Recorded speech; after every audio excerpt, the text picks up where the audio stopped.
with the posters of these guys on my walls, and I'm one of them. That's right. I'm standing here. Thanks, Code. And I'm living proof that if you work hard enough and you want it bad enough, dreams come true! That's right, dreams do come true.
Absolute nervous wreck because you just never know.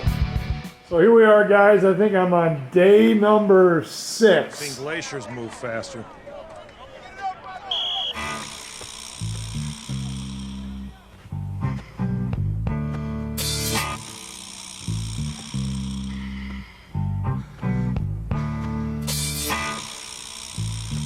And this water line has been rolling around the clock, just dripping into the 1,000-gallon aquarium. So as you can tell, we're definitely just a hair above the halfway point, and obviously we're heading for the top, and I'm hoping to God there are no leaks in this tank. I've been texting the previous owner. I remember seeing photos of the aquarium full of water probably 3-4 years ago.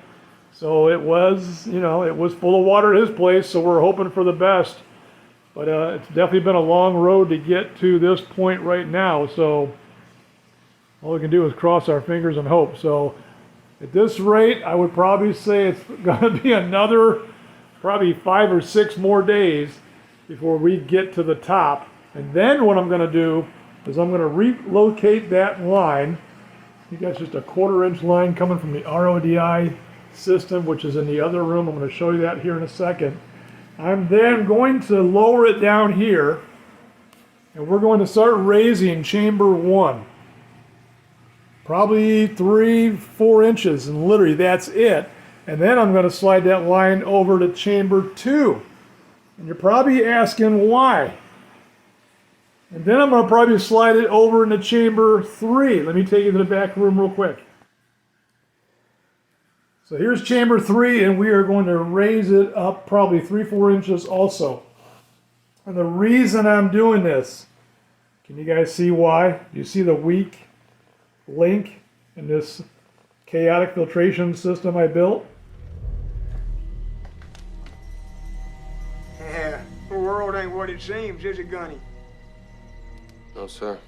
You keep that in mind. The moment you think you got it figured, you're wrong. I'm going to tell you what it is. The problem is right here, these pads. There could be a little bit of compression that takes place during the initial fill, and you can see I have it under chamber 2, and I have it under chamber 1. So you're probably asking, well, what's the big deal? The problem is, if I were to raise chamber 1 only, that could put some pressure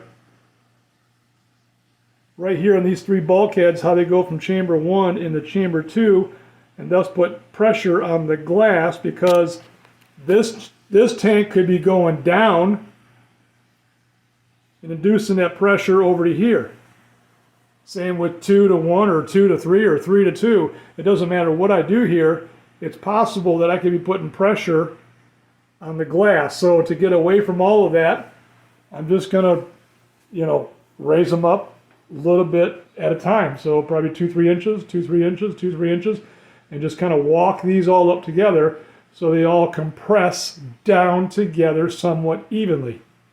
Because that'd be a bummer to throw a crack in one of these tanks. I doubt it would happen, but I'm just being overcautious.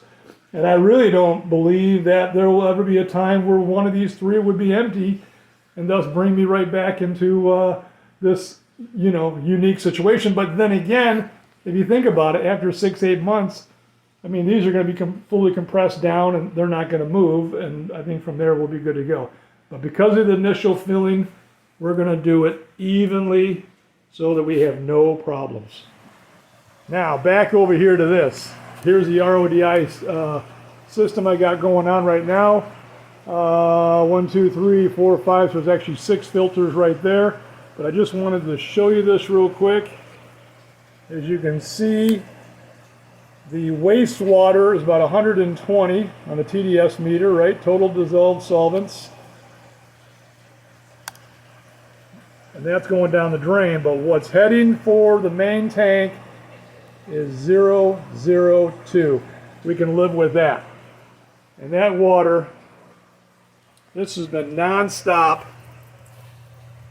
since day one. I threw a 5-gallon bucket in here, to get away from the noise, but man, it's going to be an ugly water bill next month.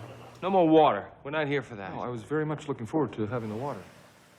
Now the other thing is, normally I take my wastewater and we capture it right here in this 300-gallon container, but as you can tell, we are filled right to the top. And normally the good water goes into this 200-gallon vat and the bad water goes here. So this is for the fresh water, that's for the salt water.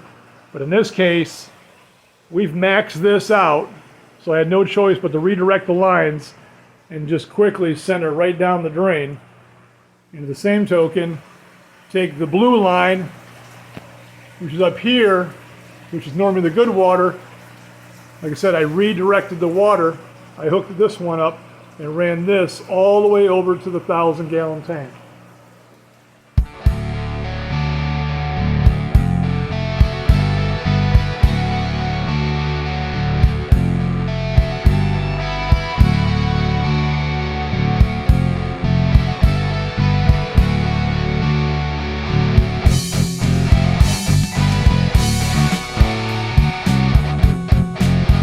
Guys, we're on day number 9 right now, and I just came back here to check things out, looking at all the different pipes and the elevation of the water, and something caught my eye.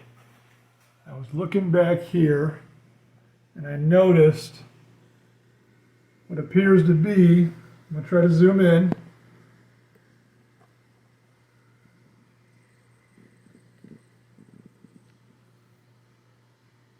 some water dripping from somewhere right here by this 3-inch bulkhead.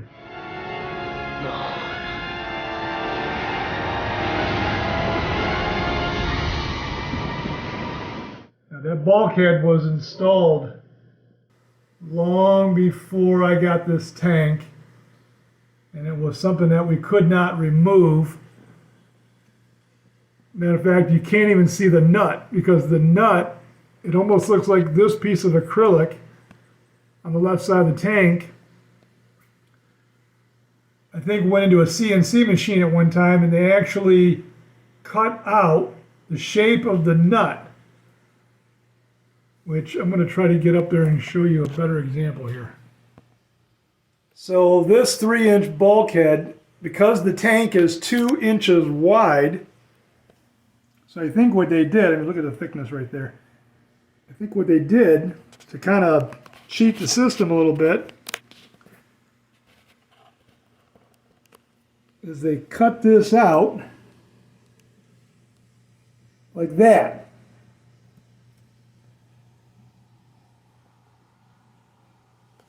I'm trying to remember what video it was. If you remember, we had to take a Dremel tool and we had to clean this out, the original pipe that went in here. And that worked out pretty good. So now I'm trying to figure out, I'm kind of freaking out right now because I don't know where the leak is coming from. So I'm going to have to really probably get a mirror in there and investigate this to see what the cure is going to be. And that bulkhead just went under, as you can see right here. So almost the entire height of that bulkhead is now underwater. But I'm not for sure what's going on, but I will definitely find out. Oh, serious? Come on, man, I'm sitting here freaking out. Sergio. Oh. All right, guys, here's the deal. We have figured out the problem, and the problem is not where the pipe goes into the bulkhead, so the pipe is good. The problem is the bulkhead. Yes, that's kind of scary, Jesse. So, it's good and it's bad. That tells me that the connection was good, that we did probably 4 or 5 months ago, maybe 6, because this has been a long build out. So the pipe is good. The problem is the bulkhead. So what we're going to do is we're going to lower the water level down, probably about 5 inches, and I'm going to redirect it down here in the chambers 1, 2, and 3, because we've got to do that anyways. We talked about that just a few moments ago. We want to raise these 3 tanks evenly. So I don't want to waste that RODI water. We're just going to put it down inside the filter, and between the 3 of those, that should get us where we need to be. So with that being said, let's drop the water. We got some repairs. What? He's been accurate on everything else, John. 100%. He appears driven and motivated by something other than funding. Fix this. Oh, it's going to be fixed. Oh, Josh. Oh, Josh, don't bring that guy up. He's killing me. You in the wild? I would attack you. Even if you weren't in my food chain, I would go out of my way to attack you. If I were a lion and you were a tuna, I would swim out in the middle of the ocean and freaking eat you. And then I'd bang your tuna girlfriend. Okay. I know. All right, guys, we're back at it. And I think we got the cure right here.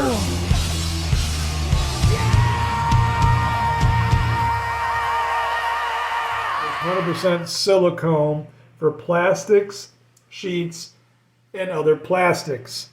So I watched a whole bunch of videos on YouTube, and as you guys know, there is a whole bunch of different silicones that are out there, but this is the right one for our application. But when it comes to acrylic and a PVC connection, kind of like this 3-inch bulkhead way back here, as you guys can see, we actually dropped the water level down 8 inches, which is 160 gallons of water.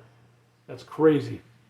But now that the bulkhead is exposed and dry and ready to go, we're actually going to get in there, we're going to prep it, clean it up, get any of the small debris off of it that could impact a good seal. Once that's ready to go, I'm going to put this painter's tape around it to get a nice edge on it, and we're going to beef up all those areas around that massive bulkhead. So you got to have the right silicones, and I didn't realize that this right here was specifically for this. So we're going to leave a link in the description below. Be sure to check out those videos that talk about this right here. The guy has performed several tests with probably 10 different styles of silicone, but this is the one when it comes to acrylic and plastics adhering together and making a good bonding surface that something's not going to fall off in time. There's a big difference between taking silicone and applying it to glass as opposed to silicone going up against acrylic like what we're getting ready to do right now. All right, I've already went ahead and cleaned up the bulkhead. I had a whole bunch of stuff over, but I just wanted to show you guys just the size of this monster. This thing's actually 6 inches wide. Look at that. Inside dimension is about 3.5. But that is a big boy. I mean, here is just a standard 1.5-inch bulkhead that's common, but look at the size comparisons between these two. The other thing real quick I wanted to point out is look right there in the acrylic, and you can see where they cut this out to get that jam nut up inside. That's a pretty slick cut. I'd like to see how the heck they did that, but they did it. All right, I got the area prepped around both bulkheads. And I think what I would want to do is hit every possible area. So not only are we going to get this right here, I'm going to try to get right here where this connected to this. I'm not too worried about up inside here because I know we've got a good connection because there was no leaking here. So mainly here and here. And I tried removing these, so just for clarity here, this is the only thing I did not touch on the tank, and lo and behold, it's leaking. I tried putting a pipe wrench on this thing about a year ago, the biggest pipe wrench I had, and I could not break this nut. Because it looks like this actually can come off. And then the rest of it would actually get pushed through the tank. But I could not break this. So we looked at it, thought about it, and that's when I brought out the Dremel tool. And if you remember a long time ago in the videos, we actually dremeled out the inside of this when we applied the new pipe. But that worked out good because that did not leak. So, and like I said, we couldn't break this thing to pull it apart, clean it up, reseal it, and put it all back together. So this is where we are, and this is, it is what it is. So hopefully this works. All right, we're all sealed up. We'll give it 24 hours. Cross our fingers. Hopefully this was the answer. All right, guys, the repairs have been made, and you can see we're already coming back up.